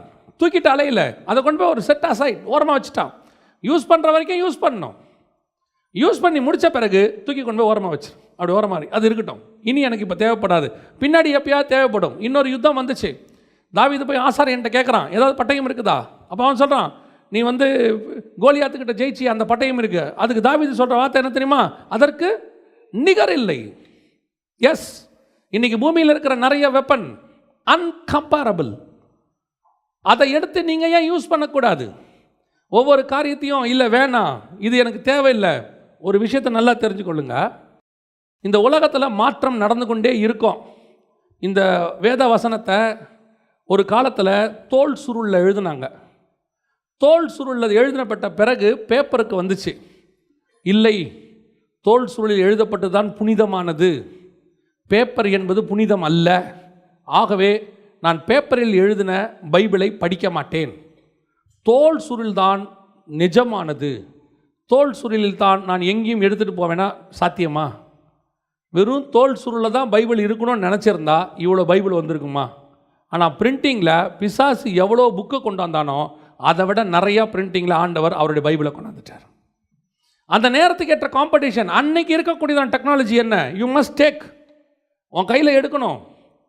எந்த ஒரு டெக்னாலஜியை கண்டு பயப்படாத, அதை யூஸ் பண்ண கற்றுக்கோ, அவ்வளோதான். கோலியாத்தின் பட்டயத்தை கண்டு பயப்படாத, யூஸ் பண்ண கற்றுக்கோ. ஆனால் எவ்வளோ யூஸ் பண்ணணும்னு தெரியுமோ அவ்வளோ யூஸ் பண்ணு. போய் அதுக்கு அடிக்டாக மாறிடாத. இன்றைக்கி இருக்கிற யங்ஸ்டர்ஸ்ட்டு இருக்கிற மிகப்பெரிய ப்ராப்ளம், ஒன்று அதை பார்த்து பயந்து ஓடிடுறான், இல்லை அதுக்கு அடிமையாயிடுறான், அதோடு போய் மாட்டிக்கிறான். இதான் இன்றைக்கி பிரச்சனை. ஒரு ஊழியக்காரர் அன்றைக்கி அழகாக பிரசங்கம் பண்ணார், சூப்பராக இருந்துச்சு. இன்னைக்கு பவுல் இருந்தால், இப்போ பவுல் மினிஸ்ட்ரி பண்ணால் மீடியாவை யூஸ் பண்ணுவாரா மாட்டாரா? பவுல் மீடியாவை யூஸ் பண்ணுவாரா மாட்டாரா? பண்ணுவார். ஆனால் அவருக்கு தெரியும் எந்த அளவுக்கு அதை யூஸ் பண்ணணும்னு சொல்லி. உங்களுக்கு தெரியுமா, கிரீக் லாங்குவேஜ் இருக்குல்ல, கிரேக்க மொழி, இந்த மொழிக்கு ஒரு பேர் உண்டு. கிரீக்குன்றது நம்ம வச்சுருக்க பேர், எபிரேயர்கள் அதுக்கு ஒரு பேர் வச்சுருப்பாங்க. தப்பாக எடுத்துக்காதீங்க, நான் அவங்க வச்ச பேர் தான் இருக்குது, நீங்கள் போய் நெட்டில் சர்ச் பண்ணிக்கலாம். இதுக்கு பேர் ப்ராஸ்டியூட் லாங்குவேஜ். கிரீக் லாங்குவேஜுக்கு பேர் என்னது? Prostitute language. ஏன்னு கேட்டிங்கன்னா, கிரேக்க வழிபாடுகள் வந்து அருவருப்பானவைகள், ரொம்ப விக்கிரகம் எல்லாம் இருக்குது. அதனால் இந்த எபிரேயர்கள் வந்து இதை யூஸ் பண்ண மாட்டாங்க, கிரீக் லாங்குவேஜை, கிரேக்க மொழியை யூஸ் பண்ண மாட்டாங்க. அதை வந்து ரொம்ப அருவருப்பாக நினைப்பாங்க. அந்த மொழியை வந்து அவங்க அருவருப்பாக நினைக்கிற மொழி. யூதர்கள் வந்து கிரேக்க மொழியை வந்து என்ன சொல்லுவாங்கன்னா, ஒரு விதமான ப்ராஸ்டியூட் லாங்குவேஜ் அப்படிம்பாங்க. ஆனால் அந்த மொழியில் தான் நியூ டெஸ்ட்மெண்ட்டோடைய புக்ஸ் எல்லாம் எழுதப்பட்டது. ஏன் எழுதுனாங்க? அன்னைக்கு அந்த மொழியில் எழுதினா தான் அது ரீச் ஆகும். பவுலுக்கு தெரியும் எங்கே கிரீக் பேசணும், எங்கே லத்தீன் பேசணும், எங்கே ஹீப்ரு பேசணும், எங்கே நியாயப்பிரமாணம் பேசணும், எங்கே லா பேசணும், எல்லாம் யாருக்கு தெரியும்? பவுலுக்கு தெரியும். அந்த இடத்துக்கு அதை யூஸ் பண்ணணும். யூஸ் பண்ணிட்டு தூக்கி ஓரமாக வச்சுட்டு போயிட்டே இருக்கணும். எவ்விதத்தினாலும் கிறிஸ்து பிரசங்கிக்கப்பட்டால் சரி. எதுக்காக நான் யூஸ் பண்ண போகிறேன்? கிறிஸ்துவுக்காக யூஸ் பண்ண போகிறேன். ஆனால் அது என்னை அடிமைப்படுத்தாது. அது என் கையில் இருக்கிற பட்டயம். பட்டயம் என்னை பிடிக்காது, நான் தான் பட்டயத்தை பிடித்திருப்பேன். தேவைப்பட்டால் யூஸ் பண்ணுவேன், தேவைப்படலையா பட்டயத்தை ஓரமாக வச்சுட்டு போயிட்டே இருப்பேன். அது தாவீதுக்கு தெரியும், பவுலுக்கு தெரியும், உங்களுக்கு தெரியணும். எதை பார்த்தும் ஓடாதீங்க, ஐயோ இதெல்லாம் வேண்டாம் செய்யாத, செய்யுங்க, எடுங்க, கையில் எடுங்க. இன்றைக்கி இருக்கிற மீடியாவுக்குள்ளே வாங்க. இன்னைக்கு வரங்க, ஒரு காலத்தில் புத்தக சுருளில் எழுதப்பட்டது, அப்புறம் பேப்பரில் எழுதினாங்க, இப்போ காற்றுல எழுதிட்டு இருக்கான், டிஜிட்டல். நாளைக்கு இன்னும் இப்போ ஆண்டவர் மட்டும், நான் அன்றைக்கி புனிதமாக எழுதின தோல் சுருளில் என் வார்த்தையை இனிமேட்டு தோல் சுருளை தவிர வேறு எதுவும் வரக்கூடாதுன்னாரா? பைபிள் பிரிண்டிங்கில் வந்ததுனால தான் உங்களுக்கு எனக்கும் பைபிளே வந்துச்சு. நாளைக்கு இதே பைபிள் எங்கே போகும் தெரியுமா? டிஜிட்டலுக்கு போகும். டிஜிட்டலில் படிக்க வேண்டிய சூழ்நிலைகள் வரும். அதை சரி பண்ணுறதுக்கு நமக்கு என்ன செய்யணும்? முயற்சி பண்ணணும். பிரிண்டிங் வெர்ஷன் இஸ் பெஸ்ட், அதில் எந்த மாற்று கருத்தும் இல்லை. நம்ம காலத்துக்கு, அடுத்த காலத்துக்கு வரும்போது ஒரு விஷயத்தை யாருக்கிட்ட வேணால் கற்றுக்கலாம். சாலமோன் சொல்கிறாரு, எறும்பை பாருங்க அப்படிங்கிறார். ஒரு மனுஷன் போய் என்ன செய்யலாம்? யாருக்கிட்ட வேணால் கற்றுக்கலாம். ஒதுங்கிடக்கூடாது. இது இல்லை, முடியாது, என்னால் செய்ய முடியாது, எது வேணாலும் வரட்டுமே. இன்னும் எத்தனையோ டெக்னிக் இப்போ அடுத்து வரப்போகுது. சாட் ஜிடிபின்னு ஒன்று வருது, இப்போ லேட்டஸ்ட்டாக ஒரு வெர்ஷன், இன்னும் ஒரு 1 வீக்கில் வரும். அதாவது கூகுளை விட வேகமாக ஆர்டிஃபிஷியல் இன்டெலிஜென்ஸ், அதை விட இன்னும் ட்ரில்லியன் ஸ்பீடில் வருது. அதுக்கு போட்டி போகிறதுக்கு நீ நான் ரெடி ஆகணும். ஏன்? அன்னைக்குள்ள ஆத்மாவை சந்திப்பதற்கு அன்னைக்கு ஒரு ஆள் வேணும் நமக்கு. நீ அவுடேட்டட் ஆகிட்டினா அன்னைக்குள்ளவனை யார் சந்திக்கிறது? 2000 வருஷத்துக்கு முன்னாடி உள்ளதான சிவிலைஸ்டு காலத்துக்கும் இப்போ இருக்கிற சிவிலைசேஷனுக்கும் எவ்வளோ டிஃப்ரென்ஸ் இருக்குது. அன்னைக்கு உள்ளவங்களுக்கு வந்துக்கும் இன்னைக்கு உள்ளவங்களுக்கும் நம்ம சுவிசேஷம் சொல்லிக்கிட்டு இருக்கிறோம். அன்னைக்கு பவுல் மாதிரி ஆட்கள் அப்டேட்டட் பண்ணதுனால தான் இன்றைக்கி நாம் அப்டேட்டடோடு இங்கே நிற்கிறோம். நீ அப்டேட்டட் ஆகாமல் அவுடேட்டட் ஆகிட்டேன்னா நீ யூஸ் பண்ணப்பட முடியாது, காலத்தில் காணாமல் போயிடுவேன். கர்த்தர் உன்னை எடுத்து பயன்படுத்திக்கிட்டே இருக்கணும்னா அப்பப்போ வரக்கூடிய எதிரி கையில் இருக்கிற பட்டயத்தை எடுத்து திருப்பி அடிக்கணும் அவனை. இன்றைக்கி கடைசி காலத்தில் யார் இப்போ நடக்க போகிறா? காற்று தான் எல்லாத்துக்கும் காரணம். ஒரு வசனம் வாசிங்க, உங்களுக்கு தெரிஞ்ச வசனம் தான். எபேசியர்கள் நிருபம் 2ஆம் அதிகாரம் 1-2 வசனம் வாசிங்க பார்ப்போம். அக்கிரமங்களினாலும் பாவங்களினாலும் மரித்தவர்களாய் இருந்த உங்களை உயிர்ப்பித்தார். அவைகளில் நீங்கள் முற்காலத்திலே இவ்வுலக வழக்கத்திற்கேற்றபடியாகவும் கீழ்ப்படியாமையின் பிள்ளைகளிடத்தில் இப்பொழுது கிரியை செய்கிற ஆகாயத்து அதிகார பிரபுவாகிய ஆவிக்கேற்றபடியாகவும் நடந்து கொண்டீர்கள். அப்படின்னா என்ன? காற்றுக்கு அதிபதி, ஆகாயத்து பிரபு அப்படிங்கிறது காற்றுக்கு அதிபதி. இவ்வுலக காலத்தில் கிரியை செய்கிற காற்றுக்கு அதிபதி. இன்றைக்கி மொத்தமும் காற்றுல தான் இருக்குது. உங்களை கண்ட்ரோல் பண்ணுறது, உங்களை பிடிக்கிறது, உங்களுக்குரிய டெக்னாலஜி, நீங்கள் ஆன்லைனு, நீங்கள் யூஸ் பண்ணுற எல்லாமே பிசாசு எதை எடுத்து யூஸ் பண்ணிகிட்டு இருக்கிறான்? காற்றை எடுத்து யூஸ் பண்ணுறான். இப்போ அடுத்து நம்மளும் எதை தான் யூஸ் பண்ணணும்? அவன் கையில் இருக்கிற காற்றை எடுக்கணும். இன்றைக்கி கோலியாத்தின் பட்டயம் காற்று, டிஜிட்டல். நீ திருப்பி எடுக்கணுமில்ல, அதை எடுக்காமல் விட்டுட்டு இல்லைங்க 2000 இயர்ஸ் பேக் நாங்கள் போட்டில் போய் கொண்டிருந்தோம். பிசாசு ஃப்ளைட்டில் போகிறான், நாம் போட்டில் போகிறோம். யார் ஜெயிப்பா? யோசிச்சு பாருங்கள். ஃப்ளைட்டில் போகிறது பாவமா? ஃப்ளைட்டில் போகிறது எப்போ பாவம் தெரியுமா? நீ ஆண்டவருக்காக ஃப்ளைட்டில் போகிறது பாவம் கிடையாது. நீ பாட்டுன்னு ஊர் சுற்றி பார்க்க போய் பீச்சில் மல்லாக்கப்படுத்திருக்கிறது தான் பாவம். புரியுதா? அன்னைக்கு அப்போஸ்தலர்கள் போனாங்க சுவிசேஷம் அறிவிக்க. எந்த கப்பலில் ஏறி போனாங்கன்னு இருக்குது தெரியுமா? ஒரு இடத்துல வியாபார கப்பலில் ஏறி போனாங்கன்னு இருக்குது. வியாபார கப்பலில் என்ன தெரியுமா இங்கிலீஷில்? Businessman class. இன்றைக்கி பிஸ்னஸ்மேன் கிளாஸ்னால் என்னன்னு தெரியல உங்களுக்கு? இருக்கிறதே டாப் கிளாஸு. அதனால் அவங்க பிஸ்னஸ்மேன் கிளாஸில் தான் போக வேண்டாங்களா? இல்லை, அன்றைக்கி அது கிடச்சிச்சு அவங்களுக்கு. போகிறதுக்கு வேறு வாய்ப்பு இல்லை, வேறு போட் இல்லை, பிஸ்னஸ்மேன் கிளாஸ் இருந்துச்சு. ஏறு பிஸ்னஸ்மேன் கிளாஸில், ஏன் போ. சுவிசேஷம் முக்கியமா? அவ்வளோதான், எதை பற்றியும் கவலைப்படாது. இன்றைக்கி உன் கையில் டிஜிட்டல் இருக்குது, மீடியா இருக்குது. இதை எடுத்து கோலியாத்தின் பட்டயம் நீ யூஸ் பண்ணியே ஆகணும். இல்லைன்னா நீ அவுட்டேட்டட் ஆகிடுவேன். நாளைக்கு இதை விட இன்னொரு டெக்னாலஜி வரும். டெக்னாலஜி மட்டும் நான் சொல்லலை, எல்லா மாற்றமும் வரும். எதை யூஸ் பண்ணணும்னு தெரியும், எவ்வளவு யூஸ் பண்ணணும்னு தெரியும், யூஸ் பண்ணிவிட்டு எங்கே வைக்கணும்னு தெரியணும். அவ்வளோதான். அடிக்ட் தான் ஆகக்கூடாது, அதுக்கு பின்னாடியே தான் போகக்கூடாது. பார்க்கணும், நியூஸ் பார்க்கணும், நியூஸ் என்ன தேவையோ அதை பார்க்கணும், பார்த்துட்டு கொஞ்சம் ஓரமாக வச்சிடணும். அதுக்கு பின்னாடியே போய்கிட்டு இருக்கக்கூடாது. இன்றைக்கி அதுதான் பிரச்சனை. இன்றைக்கி ஒன்று இவன் கையில் இருக்கிற கூழாங்கல்ல நம்ப மாட்டேங்கிறான். ஒருவேளை கூழாங்கல்ல நம்பினா பட்டயத்தை எடுக்க மாட்டேங்கிறான். யோசிச்சு பாருங்கள், அந்த வசனம் என்ன சொல்லுது பாருங்கள். கூழாங்கல்லில் அடித்த உடனே அங்கே இருந்தவங்க எல்லாரும் கோலியாத்து விழுந்துட்டான்னு சொல்லி பயந்தாங்களா, இல்லை பட்டயத்தை எடுத்து வெட்டின பிறகு தங்கள் வீரன் வீழ்ந்தான்னு சொன்னாங்களா? அங்கே வசனம் எப்படி இருக்கு போனாங்க? பட்டயத்தை உருவி அவனை கொன்று அதனாலே அவன் தலையை வெட்டி போட்டான். அப்பொழுது தங்கள் வீரன் செத்து போனான் என்று பெலிஸ்தியர் கண்டு ஓடி போனார்கள். பட்டயத்தை எடுத்து வெட்டின பிறகுதான் வெற்றி நிச்சயமாகும். நீங்களும் நானுமே ஒரு காலத்தில் கோலியாத்தின் கையில் இருந்த பட்டயம்தான். அங்கே பிசாசு நம்மளை யூஸ் பண்ணிக்கிட்டு இருந்தான். இன்றைக்கி கர்த்தர் கையில் எடுத்ததுனால இன்றைக்கி நம்மளை யூஸ் பண்ணிக்கிட்டு இருக்கிறார். அதே மாதிரி தான் இந்த உலகத்தில் நிறைய கோலியாத்தின் பட்டயம் இருக்குது, நிறைய காரியங்கள் இருக்குது. எடுங்க, கையில் எடுங்க. ஆனால் எதுக்கு யூஸ் பண்ணணுன்னு பாருங்கள். யூஸ் பண்ணிட்டு வச்சுருங்க. ஒரு கூட்டம் இருக்குது இப்படி போயிடுது, எக்ஸ்ட்ரீம் லெவலுக்கு. எந்த லெவலுக்கு போயிடுது? கீபோர்டு வந்து 9 சீரீஸ் இருந்தால் தான், 900 சீரீஸ் இருந்தால் தான் என்னால் ஆராதனையே வரும், இல்லைன்னா எனக்கு என்ன வராது, வர்ஷிப் வராது. ஸ்பீக்கர் வந்து பார்த்துக்கோங்க, போஸ் இருக்கணும், இல்லைன்னா தொண்டை. போஸுக்கும் தொண்டைக்கு என்ன இருக்குது? நல்லது யூஸ் பண்ணுறது தப்பு கிடையாது, ஆனால் அது இருந்தால் தான் நான் யூஸ் பண்ணுவேன்றது தப்பு. நல்ல மைக்கில் பேசவும் தெரியணும், மைக் இல்லாவிட்டால் பேசவும் தெரியணும். மைக் இருக்கிற இடத்துலையும் நான் பேசுவேன், மைக் இல்லாவிட்டாலும் பேசுவேன். என் ப்ராப்ளம் மைக்கில் இல்லை, எங்கிட்ட தான் இருக்குது.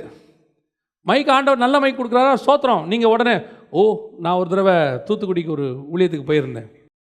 ஊழியம் முடியத்துக்கு 2:30 மணி ஆயிடுச்சு. 2:30 மணி ஆன பிறகு கிளம்பி வரோம், பயங்கர பசி. வந்துக்கிட்டு இருக்கிறோம் ஒரு காரில். அப்போ அந்த கூட்டிகிட்டு போனவங்க என்ன பண்ணாங்க, பாஸ்டர் இங்கே ஒரு சின்ன ஹோட்டல் இருக்குது, சாப்பிட்ருவோம் வாங்க. சாப்பிட்ருவோம் வாங்க, பசி. போய் வண்டியை நிறுத்தியாச்சு. நிறுத்தி இறங்குறோம். அந்த வண்டி ஓட்டின டிரைவர் வரமாட்டுறாரு. ஐயோ நான் வரலிங்க அப்படின்னாரு. நான் கேட்டேன், ஏன் பிரதர் வாங்க சாப்பிடுவோம். இல்லை இங்கே வந்து சாப்பாடு 150 ரூபா. சரி, இதுலேருந்து இன்னொரு 25 கிலோமீட்டர் தள்ளி அங்கே போயிட்டோம்னா 100 ரூபா தான், நாம் காசை வேஸ்ட் பண்ணக்கூடாதுன்னு நான் சொன்னேன். நீ இங்கே உட்கார், உள்ளே வந்துடாத, ஏன்னா நீ இதுக்கே இப்படி பேசுகிற. நான் எக்ஸ்ட்ரா ஒரு சிக்கன் ஆர்டர் பண்ணால் எனக்கு வயிறு வலி வந்துடும். ஐயோ என்ன இவந்தால் இப்படி திங்கிறானேன்றான். இப்போ அங்கே சாப்பாடு 150 100ங்கிறது முக்கியம் இல்லை, சாப்பிடணுமா இல்லையாங்கிறது தான் முக்கியம். நீ ஒரு முடிவெடுத்து, இனிமேல் நான் 150 ரூபா சாப்பாடு தான் சாப்பிடுவேன், நான் வழியில் நின்று சாப்பிட மாட்டேன். ஏனென்றால் என்னுடைய ஊழியத்தின் எல்லை பெரிதாகிவிட்டது. நானோ என்றால் KFCயில் மட்டுமே என்னுடைய வாய்கள் திறக்கும், மற்ற இடங்களில் என் வாய்கள் மூடப்பட்டிருக்குன்னா தப்பு. அங்கே ஒரு தேவை இருக்குது, அங்கே அதுதான் இருக்குது, வேறு இல்லை. யூ கேன் ப்ரொசீட், தப்பே கிடையாது. பல நேரத்தில் கர்த்தர் நமக்கு சொல்லி கொடுக்குறாரு.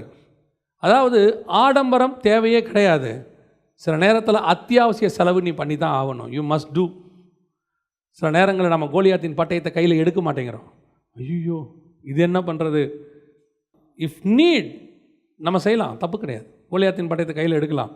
ஆனால் எடுத்து எதுக்கு யூஸ் பண்ணுறோங்கிறது தான் முக்கியம். எவ்வளோ முடியுமோ ஆண்டவருக்காக அவ்வளவு அப்டேட் பண்ணிக்கொள்ளுங்க. நல்லா படிங்க. நல்லா படிங்கன்னா நீங்கள் படிக்கிற பாடத்தை சொல்ல, இதே தான் வீட்லேயும் சொல்கிறாங்க, இங்கே வந்தாலும் இதையே சொல்கிறாங்களே. நான் அந்த படிப்பு சொல்ல. நிறைய நீங்கள் பவுலை பார்த்தீங்கன்னா சொல்லுவான், நீ வரும்போது தோல் சுருளையும் என் புஸ்தகத்தையும் எடுத்துக்கிட்டு வாம்பா. அவன் நிறைய படிச்சிருக்கிறான், தப்பு கிடையாது. நிறைய விஷயங்கள் தெரியுங்க. எதை ஆண்டவருக்கு யூஸ் பண்ண முடியும்னு பாருங்கள். அந்த கோலியாத்தின் பட்டயத்தை எடுத்து, ஆனால் எண்ட் ஆஃப் த டே ஒன்று மட்டும் நிச்சயம், யூஸ் பண்ணுறவர் கர்த்தர் தான். நல்லா தெரிஞ்சுக்கொள்ளுங்க. ஆண்டவருக்காக நாம் அப்டேட்டட் ஆகிறது தப்பே கிடையாது. ஆனால் ஒன்று மட்டும் தெரியணும், அது கோலியாத்தின் பட்டயம். நான் யூஸ் பண்ணுவேன், ஒரு இடத்துல அதை ஓரமாக வச்சுருவேன். ஆனால் யூஸ் பண்ணியே ஆகணும். இல்லைன்னா நீ அவுடேட்டட் ஆகிடுவேன். 2000 வருஷம் சர்ச் அப்டேட் ஆகிருக்கு. அப்டேட் ஆனதுனால தான் இன்றைக்கி இப்படி ஒரு கூட்டம் இங்கே நடக்குது. நாங்கள் வீடுந்தோறும் அப்பம் பிட்டோம், நாங்கள் அன்றைக்கி மாதிரியே தான் வீடுகள் தோறும் அப்பம் பிடுவோம். ஒரு கூட்டம் இருக்குது, இப்போது வீடுகள் தோறும் தான் அன்றைக்கி அப்பம் விட்டாங்க, அதனால் இப்போவும் வீட்டில் தான் கூடணும், வெளியெல்லாம் கூடக்கூடாது அப்படின்னா வீட்டு ஓனர் காலி பண்ண சொல்லிடுவார். எங்கள் வீட்டில் அப்பம் விட்டா என்னங்க ரொம்ப சவுண்டாக இருக்குது, அதுக்குன்னு ஒரு சர்ச்சு ஒரு காலகட்டம் வந்துச்சு, அப்டேட் ஆச்சு, ஓகே ரைட். ஆனால் சர்ச்சு தான் பரலோகத்துக்கு போகும், கட்டடம் இல்லை, அதுவும் தப்பு. எப்பவுமே தெரிஞ்சுக்கணும், ஆண்டவர் நம்ம தான் இம்பார்ட்டன்ஸ் கொடுக்குறார். நாம் அப்டேட் ஆகணும். கர்த்தருக்கென்று வைராகமாக எழும்பணும். நீ ஒரு பட்டயம், கர்த்தர் உன்னையும் யூஸ் பண்ணுவார். அல்லேலூயா. 3 முக்கியமான காரியங்களை மனசில் வச்சுக்கொள்ளுங்க. ஒன்று, நீ நிந்தித்த கர்த்தருடைய நாமத்தில் நான் வருகிறேன். I am the representative of God, ambassador of God. கர்த்தர் என்ன அனுப்புகிறாரு, அந்த எண்ணம் மட்டும் மைண்டில் இருந்துகிட்டே இருக்கணும். நான் போகிறேன், ஏன் டேலண்ட்டில் போகிறேன் அப்படின்னு நினச்சா நீ கண்டிப்பாக விழுவ. கர்த்தர் என்ன அனுப்புகிறாரு. எவ்வளோ பெரிய ராஜாவாகட்டும், தாவீது கடைசி வரைக்கும் ஆண்டவர்கிட்ட போய் கேட்பான், நான் போட்டுமா ஆண்டவரே, நான் போட்டுமா இல்லை வேணாமா, எப்படி போகணும், அதை ஆண்டவர்கிட்ட கேட்டுக்கிட்டே இருக்கணும். 2வது, உன் கையில் உள்ளதை, கர்த்தர் உனக்கு கொடுத்ததை நீ கனம் பண்ணு, கனவீனப்படுத்தாதீங்க. அது ஒன்றும் இல்லை, குப்பை, அது நடக்காது, வாய்ப்பு இல்லை, சின்னது, அதெல்லாம் யோசிக்காதீங்க. கர்த்தர் எங்கெல்லாம் கொடுத்த சின்ன பேனாவாக இருக்கட்டும், அதை கொண்டு பெரிய கதையை எழுத முடியும். எங்கிட்ட கொடுத்த சின்ன சாவியாக இருக்கட்டும், அதை கொண்டு பெரிய வீட்டை நான் திறக்க முடியும். என் கையில் உள்ளது சின்ன கூழாங்கல்லாக இருக்கட்டும், பெரிய கோலியாத்தை வீழ்த்த முடியும். கடைசியாய் கோலியாத்தின் கையில் உள்ள பட்டயமும் நமக்கு தேவைப்படுகிறது. வெறும் கல்லை வச்சுக்கிட்டு கடைசி வரைக்கும் தாவீது சண்டை போடவே முடியாது. ஒரு பகுதிக்கு கல் தேவை, இன்னொரு பகுதிக்கு பட்டயம் தேவை. இன்றைக்கி இருக்கிற அப்டேட்டடை எடுக்கணும். அது மீடியாவோ டெக்னாலஜியோ எதுவோ கையில் எடுங்க, யூஸ் பண்ணுங்கள். ஒரு இடத்துல அதை வச்சுருங்க கரெக்டாக. அதை வச்சுட்டா தான் உங்களுக்கு நல்லது. எடுக்காமல் இருக்கிறதும் தப்பு, வைக்காமல் இருக்கிறதும் தப்பு. தேவைக்கு எடுக்கணும், யூஸ் பண்ணணும், வச்சிடணும். அல்லேலூயா. நம்ம ஜெபம் பண்ண போகிறோம் தேவ சமூகத்தில். எழுந்திரிப்போமா. இன்றைக்கி ஆண்டவருக்கு வைராக்கியம் உள்ள சில ஆட்கள் தேவை. இப்போ இந்த எண்ட் டைமில் இனி வரக்கூடிய ஜென்ரேஷன் டெக்னாலஜியில் வரக்கூடியதான ஜென்ரேஷன். நாம் ஒரு காலகட்டத்தில் நம்ம அப்பா அம்மாலாம் 6வது படிக்கும் போது தான் ஏபிசிடி கற்றுக்கிட்டாங்க. ஆனால் நமக்கு எல்கேஜியில் சொல்லி கொடுத்தாங்க. ஆனால் இப்போ இருக்க பிள்ளைகளுக்கு ப்ரீகேஜிலேயே, கிண்டர் கார்டன்லேயே அவங்களுக்கு எல்லாமே சொல்லி கொடுக்கப்படுது. நாளைக்கு இந்த பிள்ளைகள் தான் ஜென்ரேஷனாக இருப்பாங்க. அவங்களுக்கு தான் சுவிசேஷம் சொல்கிறதுக்கு ஆள் தேவை. அவங்கிட்ட உட்காந்து பேசுகிற அளவுக்கு நீ அப்டேட் ஆனால் தான் முடியும். நீ அப்டேட் ஆகிறதுனால தான் உன்னை கர்த்தர் கூட்டிகிட்டு போகிறன்னு அர்த்தம் கிடையாது. நீ அப்டேட் ஆனினா உன்னை கூட்டிகிட்டு போகிறது ஈஸி. கர்த்தர் எடுத்து பயன்படுத்துறதுக்கு தகுதி என்னன்றது அவருக்கு தான் இருக்குது. நான் இவ்வளோ தகுதியாக இருக்கிறேன், அதனால் என்னை ஆண்டவர் யூஸ் பண்ணுவாருன்னு நீ நினைக்காத. ஆனால் உன் தகுதியை கர்த்தர்கிட்ட ஒப்படைச்சினா, உன்னுடைய டேலண்ட்டை, உன்னுடைய அகாடமிக் சைடில் இருக்கக்கூடியதான மேன்மைகளை, உங்கள்கிட்ட கர்த்தர் கொடுத்துருக்கிறதான காரியங்களை ஆண்டவர்கிட்ட ஒப்படைச்சினா, அதை கர்த்தர் எடுத்து பயன்படுத்துவார். ஆண்டவர் உன்னை பயன்படுத்த முடியும். நான் இந்தியா விட்டு வெளியே போகவே மாட்டேன், பாஸ்போர்ட் எடுக்கவே மாட்டேன், கர்த்தர் இந்தியாவுக்குள்ளே உன்னை பயன்படுத்துவார். நான் பாஸ்போர்ட் எடுப்பேன், கர்த்தருக்காக உலகமெங்கும் போவேன்னா, கர்த்தர் உலகமெங்கும் உன்னை பயன்படுத்துவார். எந்த அளவுக்கு நீ ஃப்ளெக்சிபிளாக இருக்கியோ அந்த அளவுக்கு கர்த்தர் உன்னை யூஸ் பண்ண முடியும். உனக்குன்னு ஒரு பவுண்டரி, உனக்குன்னு ஒரு டிசைன், நான் இப்படித்தான், நான் பண்ண மாட்டேன், நான் இந்த மாதிரி கிடையாது நீ நினச்சினா, கர்த்தர் நீ இருக்கிற அந்த ஏரியாவில் அந்த பகுதிக்கு மட்டும்தான் உன்னை யூஸ் பண்ண முடியும். வசனம் சொல்லுகிறது. தம்முடைய தூதர்களை காற்றுகளாகவும் தம்முடைய ஊழியர்களை அக்கினி ஜுவாலையாகவும் கர்த்தர் பயன்படுத்துகிறார். காத்துக்கும் ஷேப் கிடையாது, நெருப்புக்கும் ஷேப் கிடையாது. காற்றாவது தன் போகிற திசையில் போய்கொண்டே இருக்கும், அது தூதன். ஆனால் நீயும் நானும் நெருப்பு, போகிற திசைகளில் இருக்கிறத எல்லாத்தையும் பட்சித்து கொண்டே போகும், எல்லாத்தையும் நெருப்பாய் அது மாற்றும். அதை தான் கர்த்தர் உங்கள்கிட்ட எங்கிட்டையும் கேட்குறார். உலகத்துக்கு நீ எவ்வளோ வேலை செய்கிற, எத்தனை மணி நேரம் வேலை செய்கிற, எவ்வளோ உயிரை கொடுத்து ஒர்க் பண்ணுற, எண்ட் ஆஃப் த டே உனக்கு என்ன கிடைக்குது? டிப்ரெஷன், ஸ்ட்ரெஸ், பணம், 3 தான். ஆனால் கர்த்தருக்கென்று அதே காரியத்தை நீ செலவிட்டு பார். எண்ட் ஆஃப் த டே உன் தேவையும் சந்திக்கப்படும், உனக்கு ஒரு ஆத்ம சந்தோஷம் வரும், பரலோகத்தினுடைய பலன் வரும். டிப்ரெஷன், ஸ்ட்ரெஸ் உனக்கு வியாதியை கொண்டு வரும், ஆனால் பரலோகத்தின் சந்தோஷம் உனக்கு நித்திய ஜீவனை கொண்டு வரும். கர்த்தருக்கு தேவை கோலியாத்தின் பட்டயம். இப்பொழுது உங்க கையில் கர்த்தர் எதை கொடுத்துருக்கிறார் பாரு. கூழாங்கல்லா, தடியா, அது என்ன வேணா இருக்கட்டும், தைரியமா சொல்லு, நான் கர்த்தருடைய நாமத்தில் வருகிறவன்.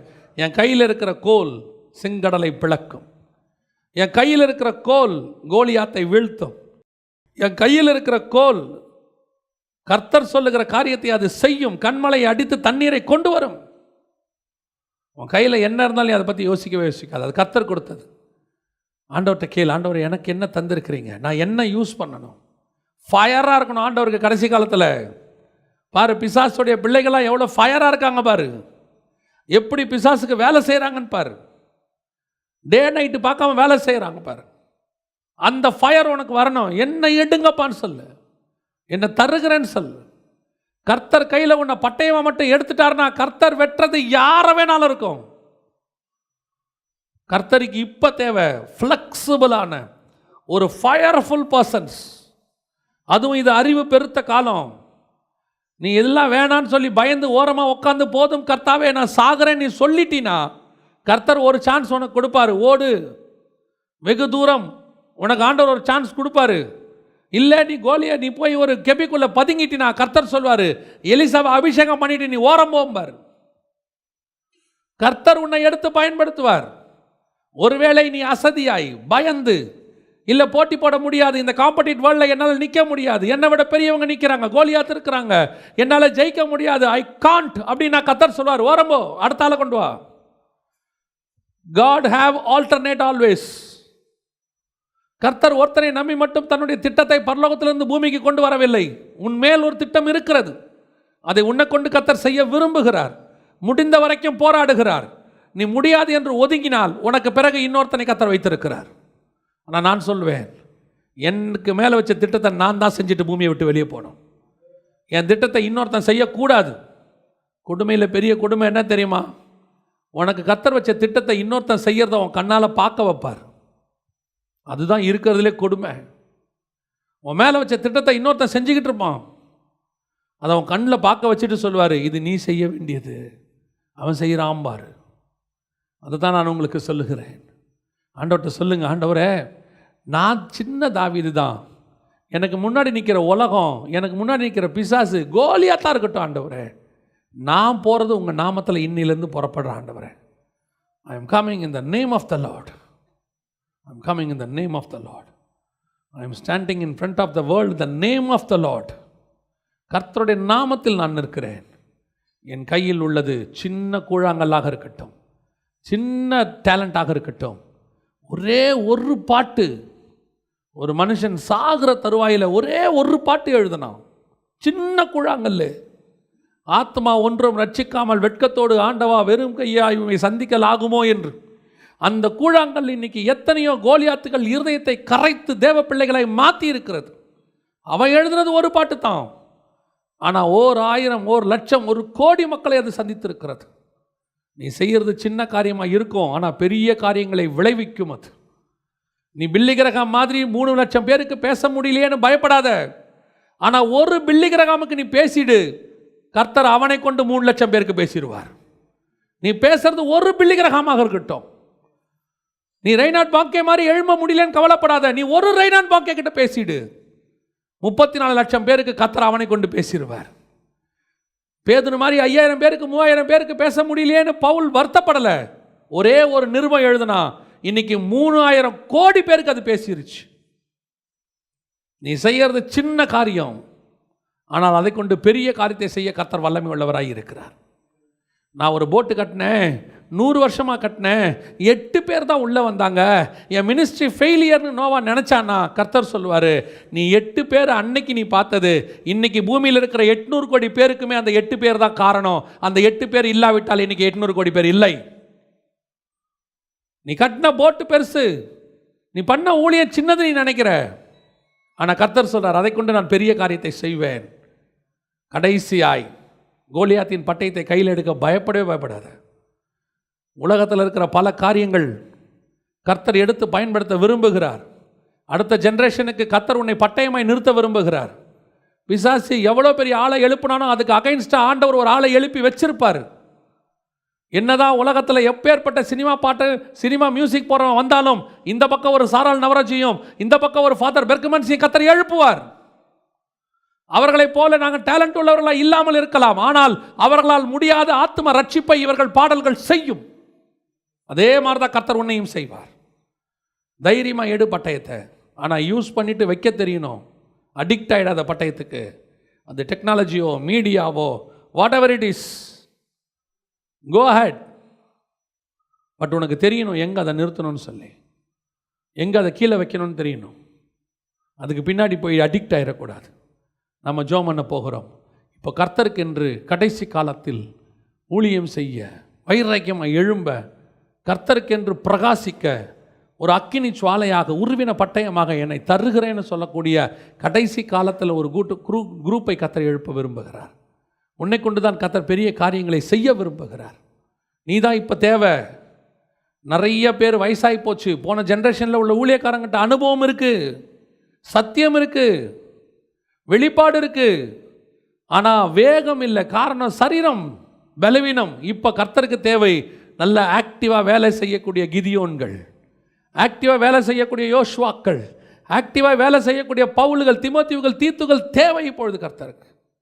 உன்னை ஒப்பு கொடுத்தினா கர்த்தர் உன்னை கோலியாத்தின் பட்டயத்தை போல எடுத்து பயன்படுத்துவார். நீ கூழாங்கல்லாம் இருந்தாலும் பயன்படுத்துவார், நீ பட்டயமாக இருந்தாலும் பயன்படுத்துவார்.